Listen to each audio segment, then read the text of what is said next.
And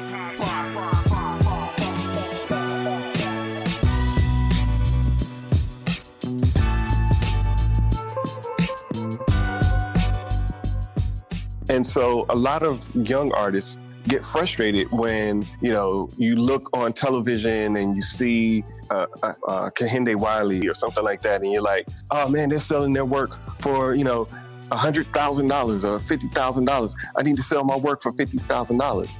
And then you can't sell your work for $50,000. And then you feel like you failed. And then you give up. You know what I'm saying? You have to be tenacious. You have to persevere. And you have to pace yourself. I think that's the biggest thing that I think a lot of people miss is this idea of the process. They want to go from beginning to across the street instantaneously and skip all the steps in between.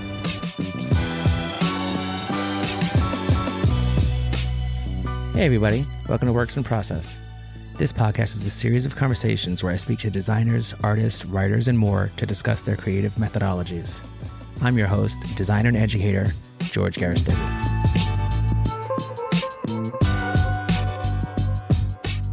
In this episode, I finally catch up with a longtime friend, Dr. Fahamu Pecou. Fahamu is an artist, scholar, and agitator whose work has been featured in galleries, museums, and in the backdrop of television shows. His earlier focus on making Fahamu officially the shit and the extensive series on black masculinity has propelled him to explore what truly means to be black in America. So enough from me. Let's get to our conversation. Hey Fahamu, how you doing? Hey, what's up, bro? Hey, Good man. to hear your voice, man. I know, it's been a while. I'm out here in New York, right? You in Atlanta? Yeah. A little distance, a little time, but it's always love when we connect. Yeah, no, definitely. So glad to get you on the podcast. It's been like a year since I've been trying to get you on this. And a lot has happened in a year. And we're gonna a lot has happened in a year. Yeah. and we're gonna get to all that. So, but I wanted to start off, just get us a little acclimated, comfortable in this conversation. This is my second interview doing via, distance. So, it's gonna be fun. All right, let's do it. Let's get it so I start my conversations with this thing that I call icebreakers. It's just a bunch of, this or that questions that kind of just, get you loose. Okay. Cool? Toaster or bagel? Bagel. There you go. New York. I know. Coffee or tea? Tea. Nas or Jay-Z? Ooh. Ooh, is that a neither? Yeah. Okay, yeah. so pick one then. I have to pick one? No, pick somebody else then. Oh, Kanye. Okay. Oh, there you go. We can have a conversation about that too. Renaissance art or modern art? Modern, for sure. Okay. Digital or paper? Paper. New York or Atlanta? ATL, shawty. That was a gimme. R&B or hip hop? R&B. Cool. Sweet. How did I know you were going to say Kanye? I know. Because I like to start trouble. I know. If we follow you on Instagram, we can kind of see where that comes from. Yeah, for sure. So now I have a bunch of word association stuff, and I really just want you to say the first thing that comes to your mind when you hear these words. Cool? All right, for sure. Closing my eyes. Let's go. Creativity. Paint. Design. Computer. Art. Museum. Business. Money. Failure. Ugh. Nothing. Nice. Oh, I like that one. Yeah. Clients. Friends. Mistakes. Lessons. Tools. Paintbrush. Skills. Dance floor. Somebody else, I had two people say Napoleon Dynamite after that question, and then your dance floor. It kind of all works in the same level. Opportunity. Work. Future. Student. Risk. Growth. And of course, last but not least, process. Results. All right.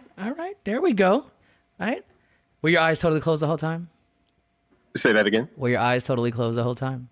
I opened them. I think one of the questions stumped me a little bit. I had to open my eyes to figure out what was going on. Yeah, no doubt. Let's see. So there's a lot of people who know you because if anybody follows Fahamu Pecou, you can follow his Instagram and you can see all the work that he's done over the last, what are you going to say, 20 years?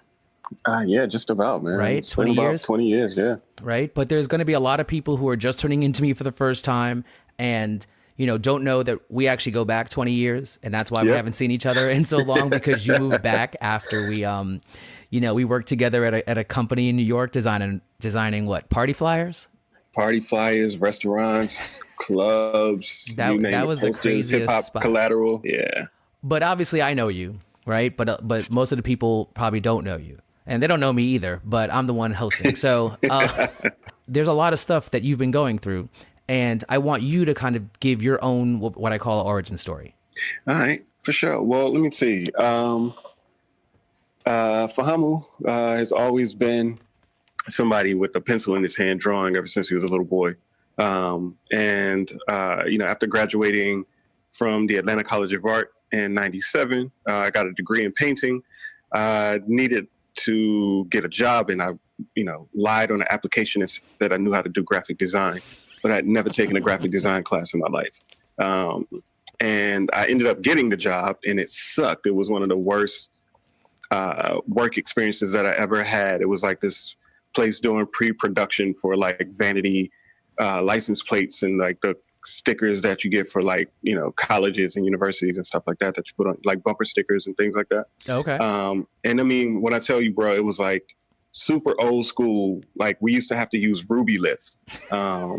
And if anybody knows anything about graphic design, anybody who's still using Ruby Lith and not a computer in, 1999, 2000 was really, really doing some old school stuff. So that was my introduction to graphic design. But like any young artist at that time, the dream, the goal was to get to New York and to be, an artist in New York. So I eventually, saved up enough money and moved back to New York with my family.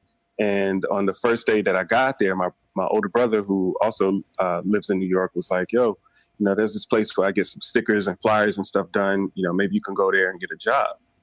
And so, the next day I went, and that was Barone. I went in and, they were, I told them that I did graphic design. I was asking if they were looking to hire anybody. They sat me down and gave me a flyer. I remember it was for the Cheetah Club or something like that. Of course it was. So they gave me like this, kind of trial, to see what I can do.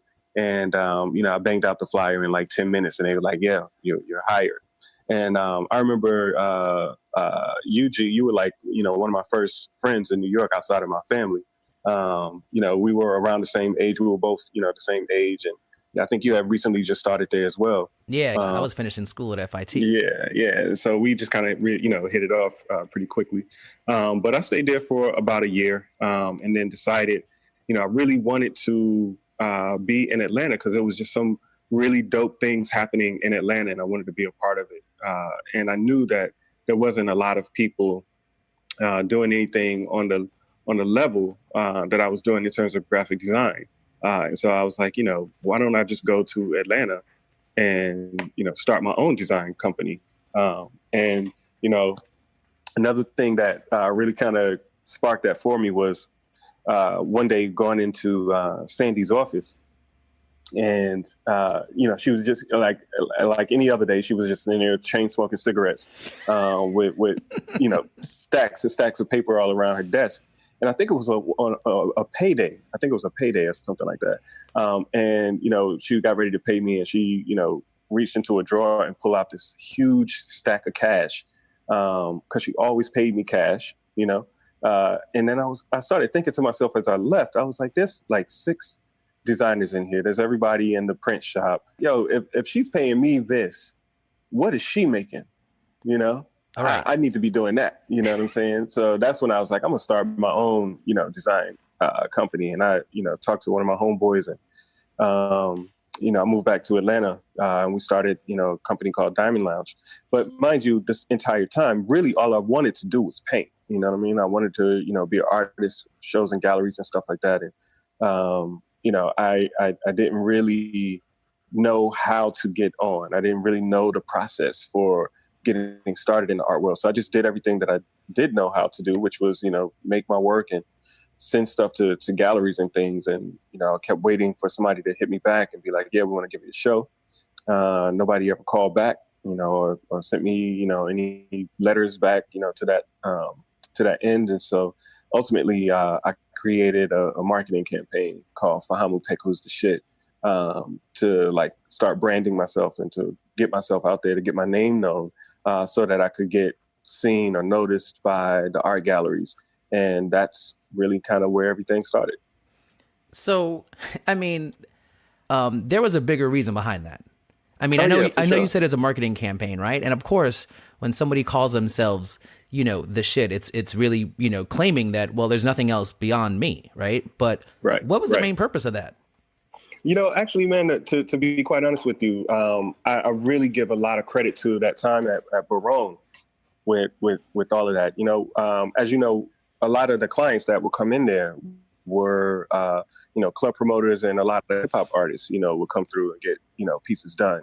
And so I got to see a different side of these personalities, these, celebrities and stuff like that. And I began to think at that time, as I'm designing these, posters and promotional items, to boost their work, I started thinking like, what would happen if somebody promoted a visual artist the same way we do a hip hop artist? Would it have the same impact? Would people respond the same way? Would it serve to the same end?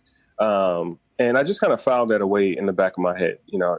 That spark was certainly started at Barone.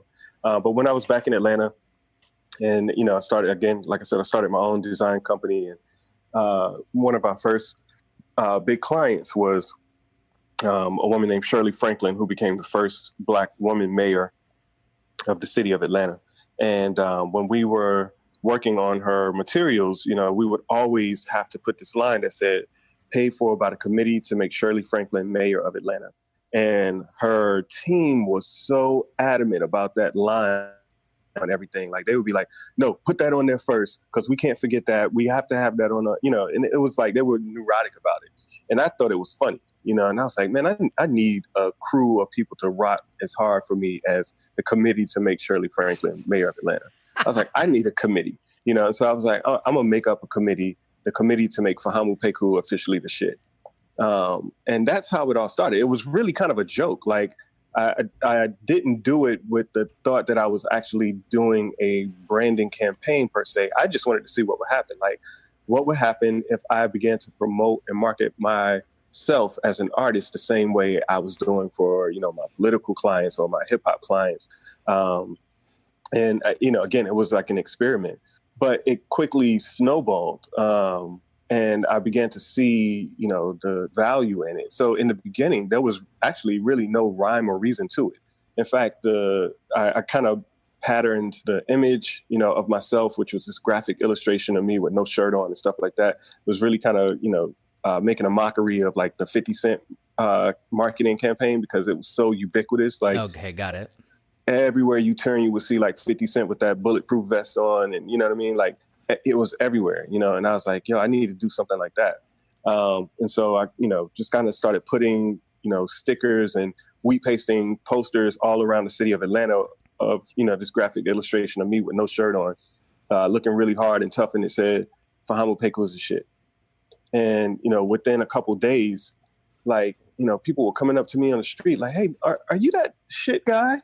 Like, what is that about? Like, who are you? What do you do? Or people who knew me were like, yo, are you in some kind of trouble? I saw something on the street that said you was a shit, or you was shit, or like, what's happening? And it was like, I saw that it had like an impact. Like, even if people didn't fully understand, they were responding to it. Right. And that's, I think, where I, saw it. You don't do things frivolously and just do things for no reason. And because I'm seeing it in New York, I know it's already been hot in Atlanta for a little bit. Yeah. I mean, it was actually kind of crazy the way it took off. And it surprised me because, again, for me, it was just a joke. I just wanted to see what would happen. But, after the success of the posters and stickers and stuff like that, I, got like some of those like iron-on transfers, Right. Oh, and made the old school T-shirt way, right? Right. And made a couple T-shirts and stuff like that. And, my friends be like, let me wear one. Let me get one, And so I would give, shirts to like friends and they would wear them out. And then people would be like, where'd you get that from? I want one of those, And like you said, this was the era of like Black Planet and MySpace and stuff like that. I began to like make these like mock profiles, these fake profiles for people who would like sing the praises of Fahamu Pecou's the shit, and, so I was kind of like doing like a social media marketing campaign before there was a such thing, Right. Just like blasting all over people's MySpace page or Black Planet page, like Fahamu Pecou's the shit, or like taking like corny pictures of people from their Black MySpace page and putting it next to a picture of me and like, not the shit. And then Fahamu Pecou is the shit, I and do just remember blasting these things, like all over the place. And it was really, again, it was an experiment. It had nothing to do with my artwork. I mean, there wasn't even a call to action, there was no website to go to. There was no, you can find out more information here. It was just literally Fahamu Pecou is the shit, paid for by the committee to make Fahamu Pecou officially the shit. That was it. You just said you created a marketing campaign to help boost you, right? But it had no artwork, right? It had the original iconography of you. Yeah. And I mean, there were paintings. Like I was painting, but the paintings in the marketing campaign didn't necessarily go hand in hand. It was maybe after about 2 years of doing that, because this was like around 2001, 2002 when I first started with the campaign. As I mentioned earlier, I didn't study graphic design. I taught myself how to do graphic design by looking at magazines.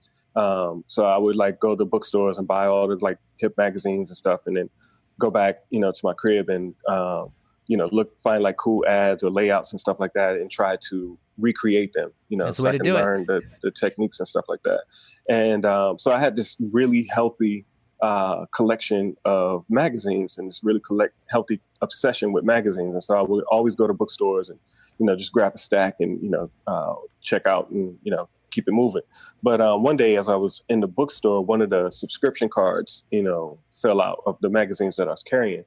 And usually I wouldn't have paid it any attention, but this was like a card and it had like a back issue on one side and the next issue that was coming on the other side.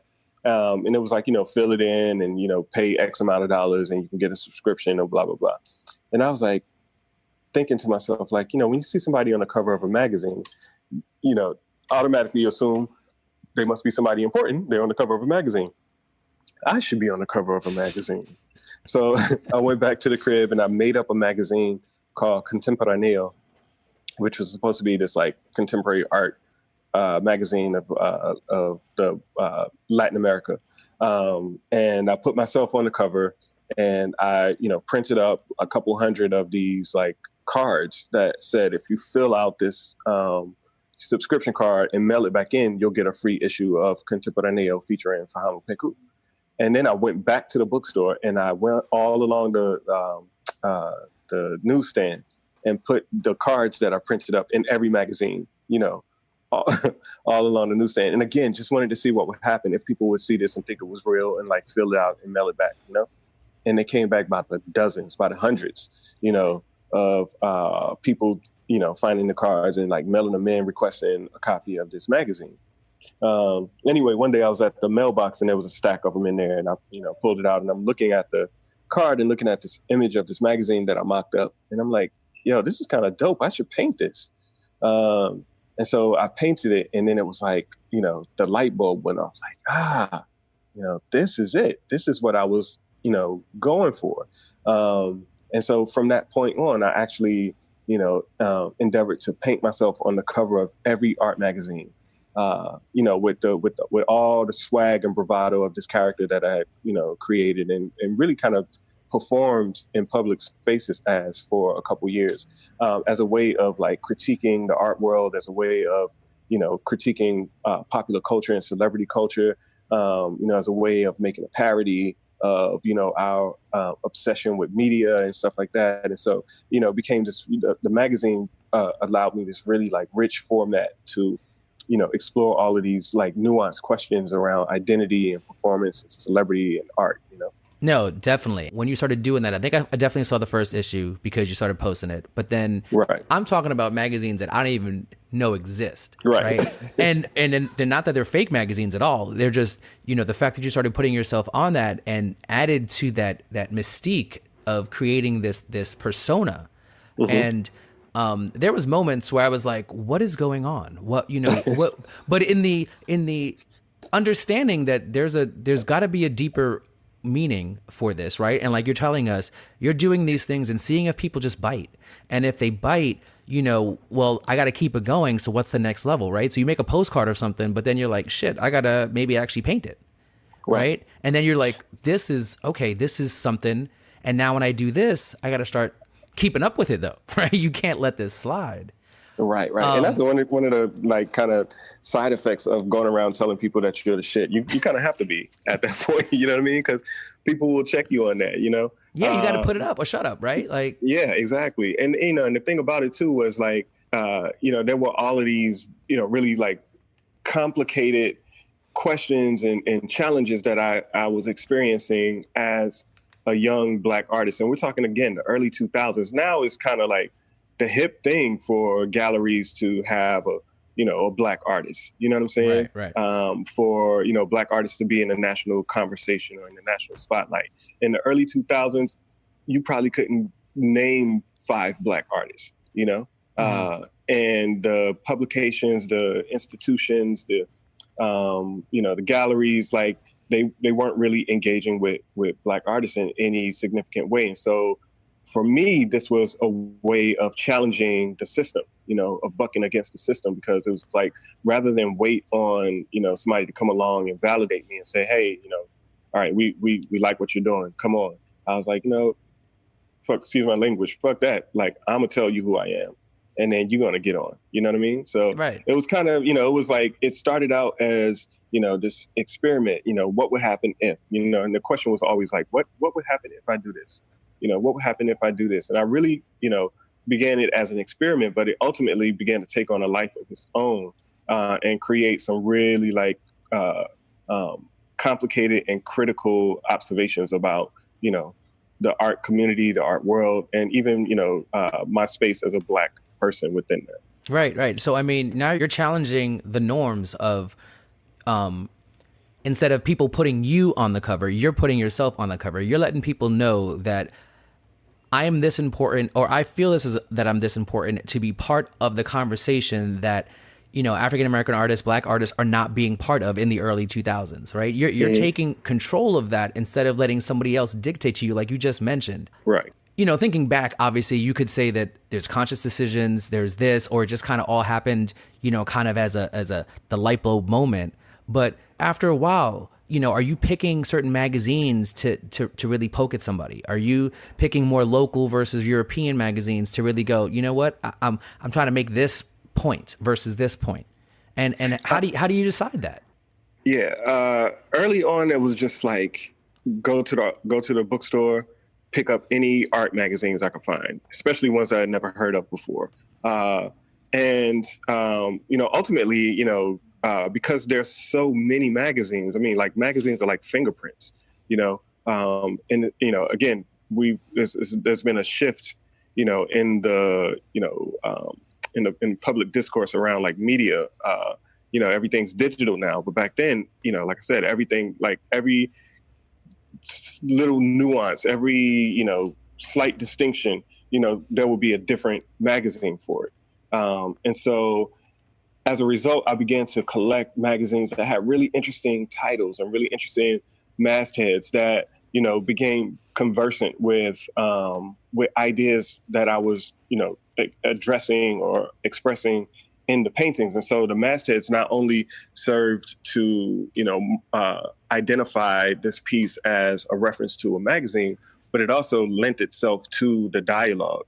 So it would be, these sort of like contradicting ideas. The magazine might be something like, let me think of a good example, Flaunt magazine, for example. And then, but what I would be doing in the piece would be, something that, had to do with like flaunting. Like, for example, I think on the Flaunt magazine cover, I actually did a reference to Kanye West. He had this line on a song where he says, damn, Kanye, it'd be stupid to diss you. Even your superficial raps are super official, And I thought that was a dope line. And so I ended up naming the piece Super Official. But it was on the cover of Flaunt magazine. Like, I'm going to flex and, show myself off. You know what I mean? So it was like, there's these ways of like building off of the magazine's title, to make it be a part of the conversation, that I'm having, or the critical engagement that I'm trying to, express. Right. So it's not just by happenstance. You're actually creating this dialogue to say, well, you're telling me this and I'm going to respond with this. Right. Did you have some kind of system? Is it like having a continuous conversation that after Flaunt is, something else, or just whatever the magazine you kind of had in the stack? Yeah, it became a very organic process once I actually began to create the painting part of it, right? So, the process was really interesting, and it continues to today. I use this very similar process in my work, but I would, have a photographer, I hire a photographer to shoot, just some photos of me, again, like trying to capture like the essence of this character with this like swag and bravado, treating everything as I would, if I was art directing album cover for, one of my hip hop clients, you know what I mean? Let's get some dope photos. We need a stylist here. We need, this, that, and the third, and I set all of these things up and, have a photo shoot. And then I would go back, edit the photos to figure out which one, works best as a painting.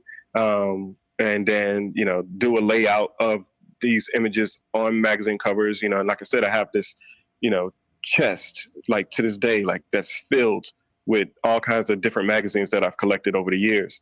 And so I just kind of go through and pick, a cover that I think looks best with that particular image. But once I actually began painting, things would shift again. I would, be engaging with, something that I might be listening to. So like, for example, with the Kanye West joint, I was listening very heavily to Late Registration when I was working on those paintings. And so, certain parts of songs, certain ideas or themes that came up in the songs that I was listening to began to make their way into the paintings that I was working on. Simultaneously, I had, friends who were fellow artists as well. One in particular, Takwase Dyson, who had recently just graduated from like the Yale MFA program.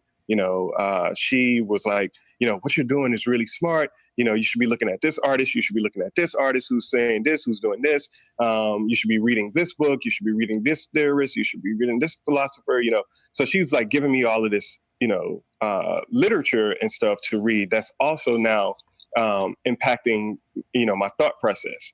And so there's all of these different, kinds of like influences and inspiration and stuff that's all being like funneled into me at the same time. And so even as much as I, prep work as I did in terms of like laying out the covers and doing the photo shoots and stuff like that, nothing ever came out exactly the way that I went into it. It's a very organic process that continued to evolve until the last brushstroke.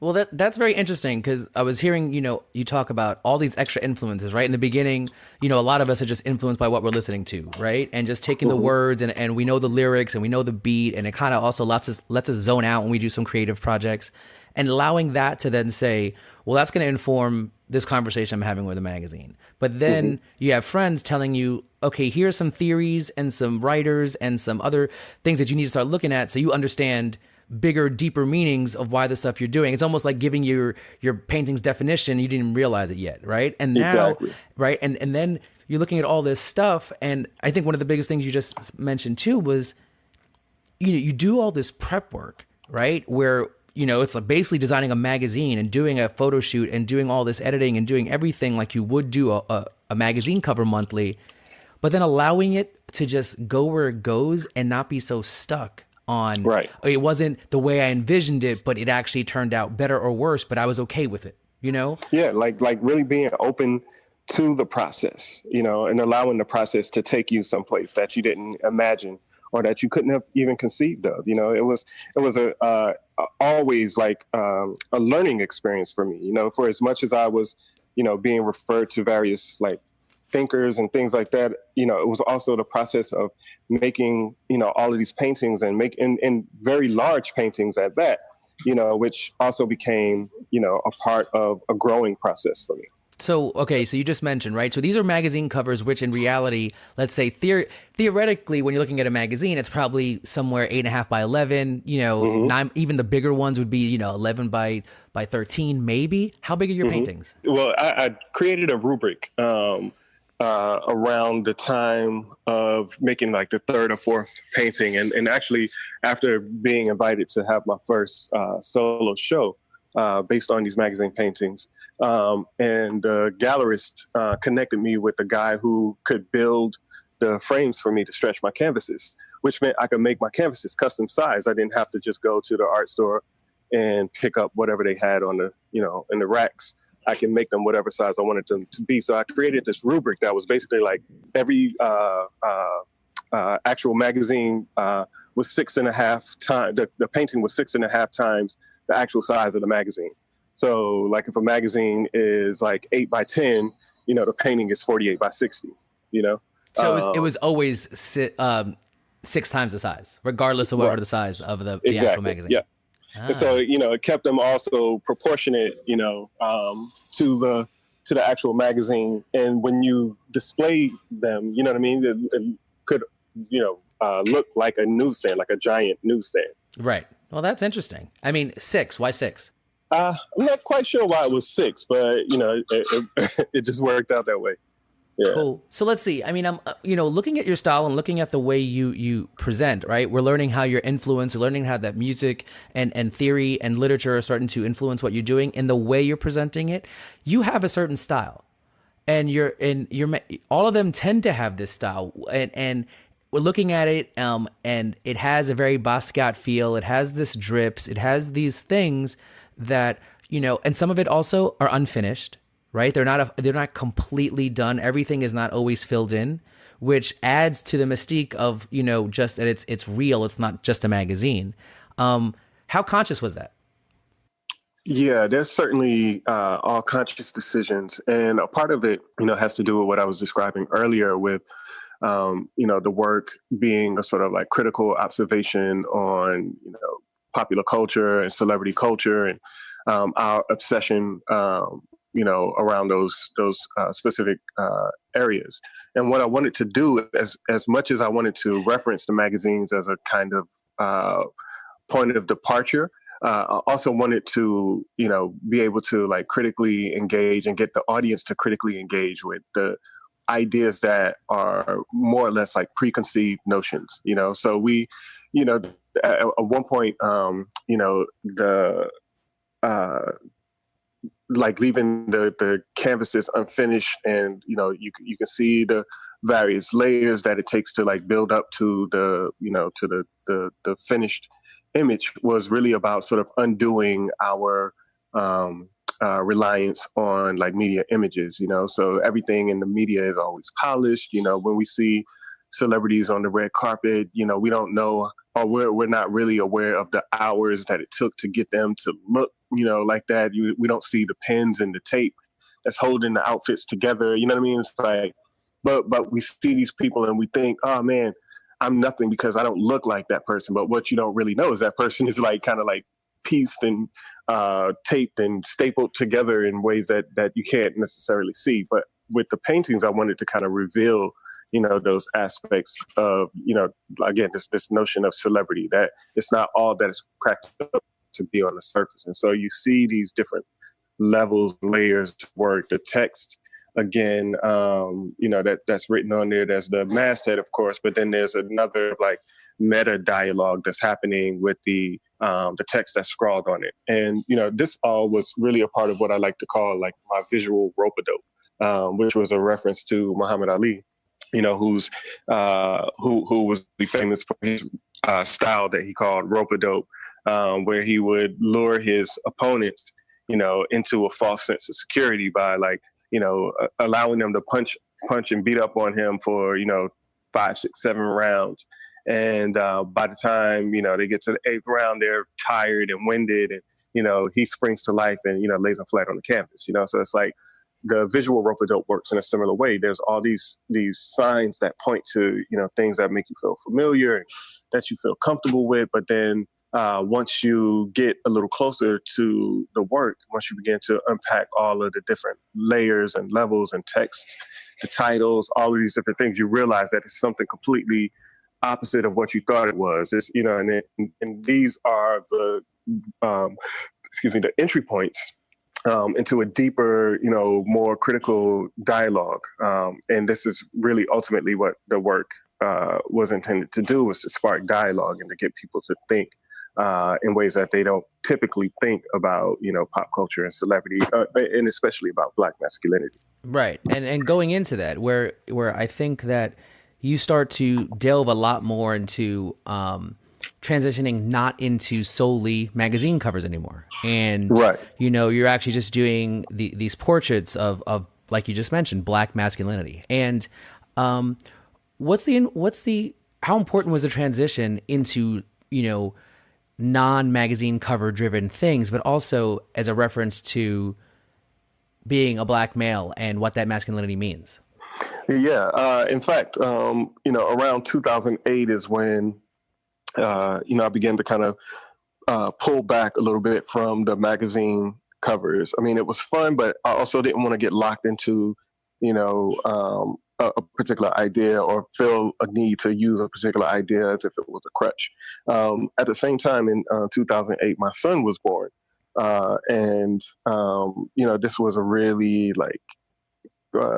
life-altering event for me because, now I'm, tasked with the challenge of raising a Black man. So it's not just, being a Black man, but now I got to raise one, and, I didn't have my father growing up or really very many male influences around me. And so I kind of felt at a loss, like, what am I going to do? Like, how do I prepare him, for the world? Because a lot of the things that I, ultimately learned about my own manhood and masculinity and stuff like that, really came from very tough lessons and trials and errors. And I didn't want, my son to have to go through those same kinds of things. Anyway, long story short, I began to, really kind of like hone my focus in from so many different conversations, like I said, those conversations around celebrity and around hip hop and around the art world and, racial disparities in the art world. And, like all these like onion layered, conversations that I was having in the paintings, and really just strip it down and make it a conversation about Black masculinity as a way of both exploring and determining how I might be able to engage these conversations as I raise my own son. And so in a lot of ways, the paintings after 2008 really began,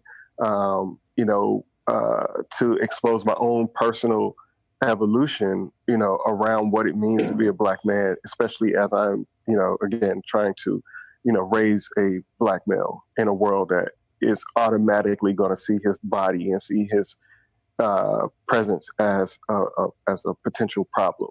And so I'm going in and really honing in on stereotypes and misrepresentations of Black masculinity, putting them on, dressing the character in these, stereotypes as a means of unpacking them and exploring them and really trying to get to the core humanity of Black masculinity, which is something that is grossly underrepresented or misrepresented. Right.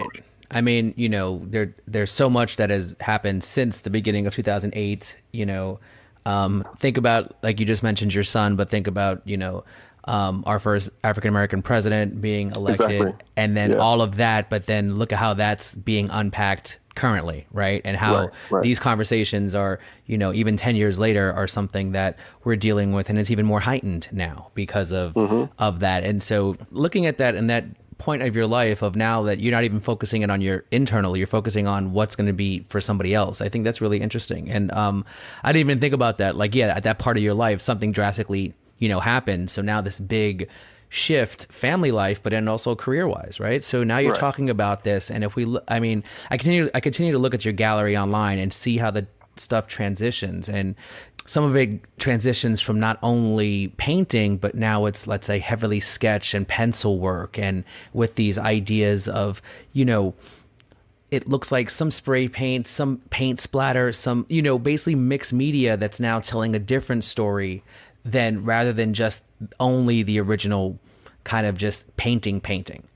I want to know how all of this ties up, because after this, and you start doing a lot more of this Black masculinity, I start to see like one of your pieces is called Do or Die, and it has this very religious aspect, but not religion that we're kind of used to in America. It's a totally different, seems African based, seems Caribbean based, and where is that also part of this idea of how do I teach my son? Yeah, definitely. And I'm gonna jump back just a little bit to talk about the different mediums and stuff that's being used as a way of segueing into some of the new influences and stuff in the work. So yeah, around 2010, I think it was. One of my mentor actually made a comment to me about doing more drawings. He was basically saying, like, your work is getting to a place now where a lot of people may not be able to afford one of these like 6-7 foot canvases, or even have the space for it. Have you considered doing smaller works, maybe drawings?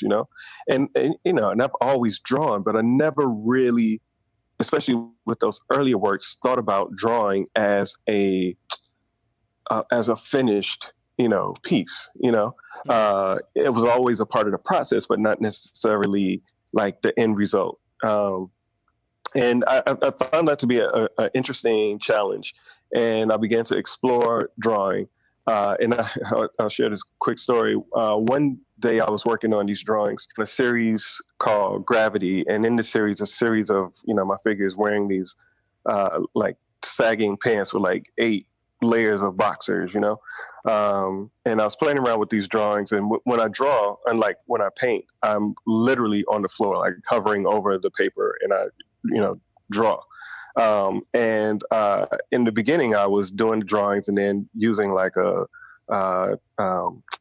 tinted water, like I mix some paint and a lot of water, and then use that to kind of like paint on like tone and stuff into the drawing. But this one particular day, I'm working on these drawings, and the paper that I used was not one that really works well with a wet medium. And so it started to bubble up and, crinkle and stuff like that as soon as I touched it with water. And I was like, man, I ruined this drawing. And I stood up, frustrated to go like, walk away or clean my brush or something like that. And I accidentally kicked the cup of water over that was, tinted with the paint.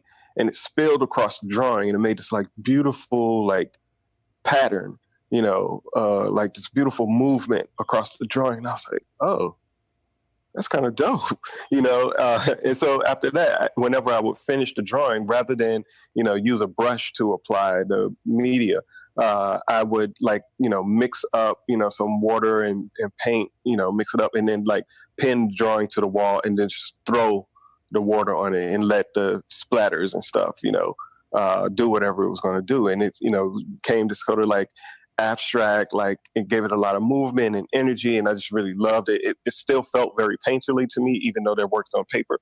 But doing that also allowed me to think through, some of my concepts in different ways. Some things tend to work better as a drawing. Some things tend to work better as a painting. Some concepts tend to work better as a video. Some concepts tend to work better as audio recording. And so at that point, I began to think differently about not just the concept, but the treatment of the concept, and allow the concept to dictate the medium rather than the other way around. Right. I mean, looking at some of them, right? And now you're telling me about the process of how this splatter technique came to be, but if that's the last thing you do, right? After you finish the drawing, you then pin it back up to allow this paint to happen. Isn't that scary? That you're gonna Yeah, mess up your. because you don't know what's going to happen. Yeah, yeah. And I mean, there have been some drawings that I really liked, and applied that technique, and ended up messing things up. But there again, there's always this like aspect of discovery and spontaneity. That happens. Similar to the early paintings that I talked about before. I would do all of this work, prep work, and then get into it, and then it take on a life of its own. And so there's still that aspect, there's still that element when I do that with these drawings. I finish this drawing, is super tight, everything's where I want it to be, but then I gotta take a step back away from it, not be so attached to it, add this next phase to it, and then let the drawing take a life of its own. It's never predictable. So I use a water soluble graphite, which will also begin to kind of melt and deteriorate once it's hit with any kind of a wet medium. And so, my lines, will begin to disappear in different areas, or the graphite will mix with the pigment and start to create a whole different color or texture, you know what I mean? And it really becomes a very freeing experience, and allows me to see something different in the work other than what I maybe initially intended. That's scary to me. And I found it very interesting that you will go and do all that work and then potentially mess it up, but mess it up for the sake that that there's something bigger going to happen when you do that. Right. I was just going to say there's this movie called Pariah that I saw. I can't remember what year it came out, maybe like 2011 or something like that. But there's this really great part at the end of the movie where the young woman who comes out to her family as being homosexual is kind of ostracized by her family. But she's at the end of the movie, she's like on a bus, going off to start a new life, on her own. And she's reciting this poem. And in the poem, she describes herself as coming undone, as like shattering and breaking, right? But in that breaking, she's also becoming free. She's expanding, who she is and who she can become.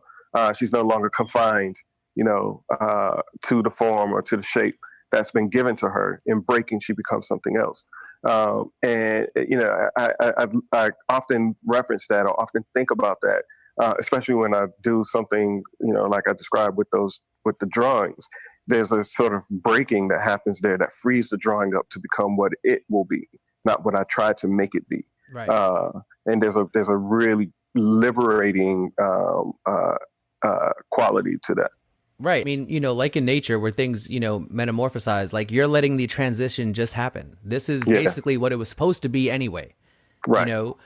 Which is a really, really interesting concept. And for a lot of people who like to have, creative control, this is something that I can foresee being really, really difficult, knowing that you're going to lose some possibly really good work along the way, but to understand that there's a deeper meaning that needs to happen for this to actually be a piece of work. So, leading up to this, this interview, I was listening to a couple of podcasts, I think a month ago.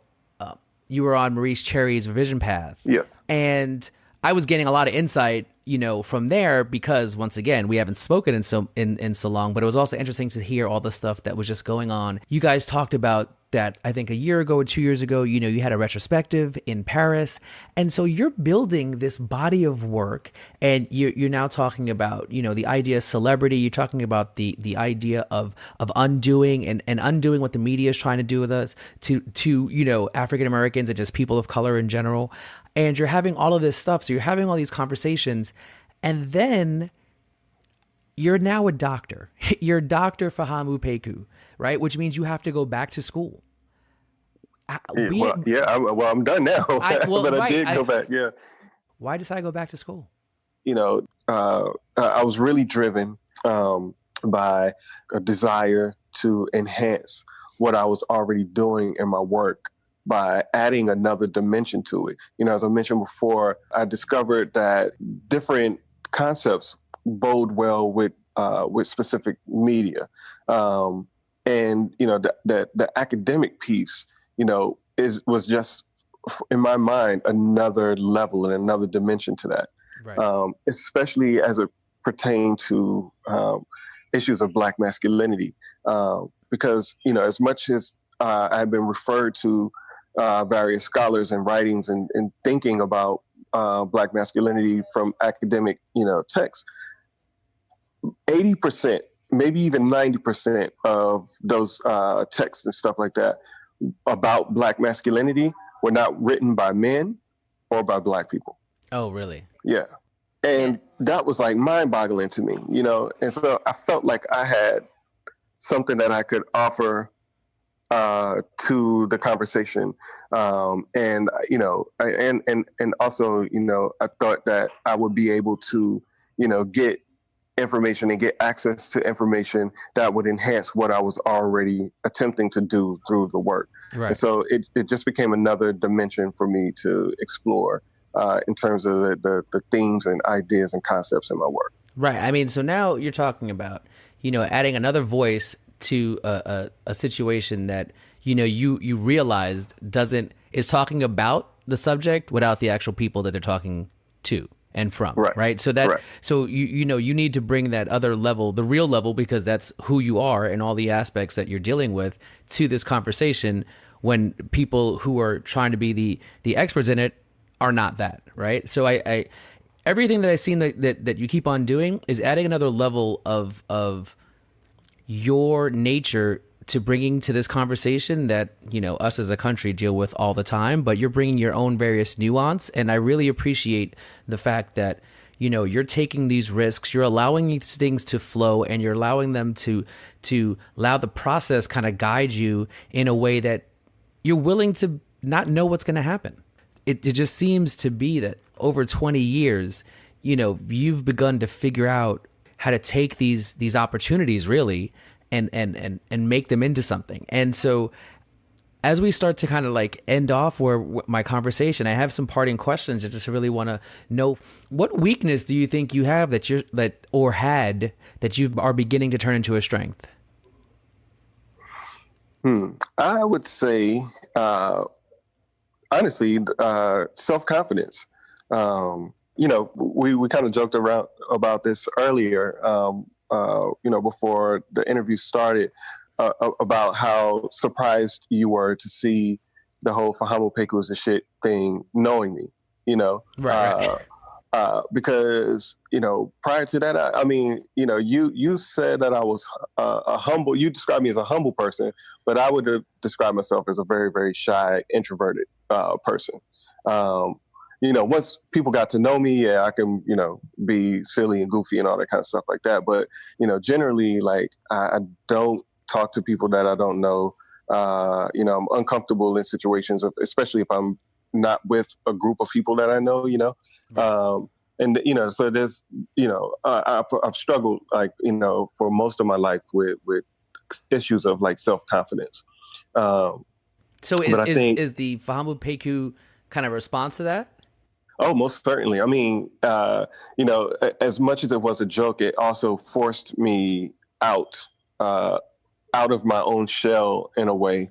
Like I said, if you're going to go around saying you shit, you got to kind of own up to that, and, even in the like performance work that I would do with that character early on, I was really kind of channeling my cousin, Jabril, who's like a really gregarious, outgoing, everybody loves him kind of person. You know what I'm saying? In fact, it's so funny because like Jabril would often travel with me to exhibitions and stuff like that and pose as like my bodyguard. And, because of his personality, even though we don't look alike, I mean, he's a big guy, like, bodybuilder kind of guy, you know what I mean? People would look at the paintings and think that he was just the guy in the paintings, because of his personality, and it was always funny to me because I was actually, when I would do my performances and stuff, like I was channeling him, like my impression of what he would do, but yeah, I mean, the whole Fahamu Pecou is a shit thing was really like the complete opposite. It was like me doing the complete opposite of what felt natural and normal for me. Right. Well, You know, that's scary, and to have this persona and kind of allow the persona to be the one that goes through all these, right? It kind of like any superhero puts a mask on, so you don't really know what's going on. It exactly, allows you to have your exactly. own anonymity, really, because they know your face, but you can play this bravado character and then go home and have dinner with your kids, and they don't even know what's going on, right? Like it's a Right. Yeah. I mean, like literally my mask was the sunglasses, right. part of it was for me also, I wear glasses, like I don't have very good eyesight. So when I put sunglasses on, I can't really see what's going on. You know what I mean? And so it helped me to be less nervous because I couldn't see people. It's like Right. being on stage and the lights are like blinding enough, you can't really see the people in the Yeah. crowd. And so, you able to get over any inhibitions that you might have. Right. That's a good technique. Yeah. So, there's going to be a lot of young people. A lot of my students listen to my podcast, thank goodness. And they're going to be struggling with some of the things you dealt with coming up, the idea of coming to New York and being this, or the idea of, how do I make it as a designer, as an artist, as a creative in general? What kind of insight, advice would you impart onto them? Yeah, man. I would say certainly to persevere. I think for a lot of artists, and especially young artists, and just really in our society in general, and maybe this goes back to the larger issue of like media images and celebrity images and stuff like that. We see these very, very polished, put together images of our so-called icons, and we begin to diminish our own value because it doesn't match this image of this icon, right? And so a lot of young artists, especially, get frustrated when you look on television and you see Hank Willis Thomas, or you see Kehinde Wiley, or you see, you know what I mean, or you see Hebrew Brantley or something like that, and you're like, oh man, they're selling their work for $100,000 or $50,000. I need to sell my work for $50,000, and then you can't sell your work for $50,000, and then you feel like you failed, and then you give up. You know what I'm saying? You have to be tenacious. You have to persevere. And you have to pace yourself. I think that's the biggest thing that I think a lot of people miss is this idea of the process. And that's why I love that your show is about process, because people want to skip the process. They want to go from beginning to, across the street instantaneously and skip all the steps in between. That's why I do this podcast, is because, you mentioned it before, how social media sees that, how the images are always clean, even all the work and designers, they never show all the months it's taken to get to this refinement. They only show the final work. And so everybody goes, oh, I could do that. That's simple. And I'm like, you know how hard it is to make something look simple? Yeah. Do you know how many versions of that they went through before they got to that one that you're looking at? Yeah. And so they don't understand that. And they do one and they're like, well, mine's simple. It's a very different thing to think that, you've gone through and made correct choices versus you've only done one option. And, I appreciate the fact that you go through that. And I mean, you can tell, and that any good work, you can tell that there's a lot of process going through it. Yeah. I always tell people, never sacrifice the process for the end result, because you can't have one without the other. You're not going to have an end result if you didn't go through the process. And if you don't go, and if you go through the process, you will definitely get to your end result. You know what I mean? Like, you can't have one without the other. Right. And I think, the through line through, our conversation is that you may have an idea of what's supposed to happen, but don't be so stuck on that you don't allow the mistakes and the little things that make it even more impactful happen. Right. Exactly. Yeah. And, for me, there's no such thing as a mistake. Everything is a lesson. I just learned, 100 ways not to do what it is that I'm trying to do. I didn't make 100 mistakes. I learned 100 ways not to do this. That's actually really, really good. I'm going to steal that. but I'm gonna quote you. I'm gonna quote you on. Well, that. no, I don't think that's even mine. I think Ben Franklin said that or something. So like that. I will steal that you stole it from Ben Franklin. So my final question, after this really really fun interview, is what's the future hold for Dr. Pecou? Man, I'm really excited. There's so many things going on. But I should say, because a lot of people ask me, now that you have your PhD, what are you going to do? Are you going to teach or, da da da da da? And I was always very adamant from the beginning of my graduate program that I wasn't interested in being a professor or being a teacher in a conventional sense. I don't want to be stuck in a classroom, grading papers. You know what I'm saying? Nothing wrong with that, man. Nothing wrong with it, not at all. But that's not, I feel like there's lots of other ways to engage and other ways to teach, Mm-hmm.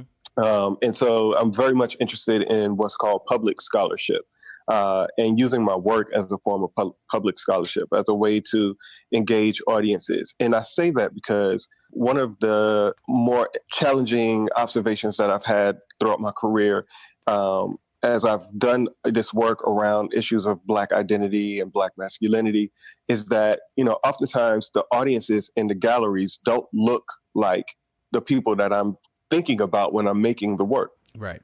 And I'm often trying to figure out how can I get this work in front of the people who will benefit from it the most intimately, not to say that other people can't appreciate it or that maybe that they don't benefit from it, but I'm, very, very conscious about the conversation that I'm having and who I'm trying to speak to with that conversation. Right.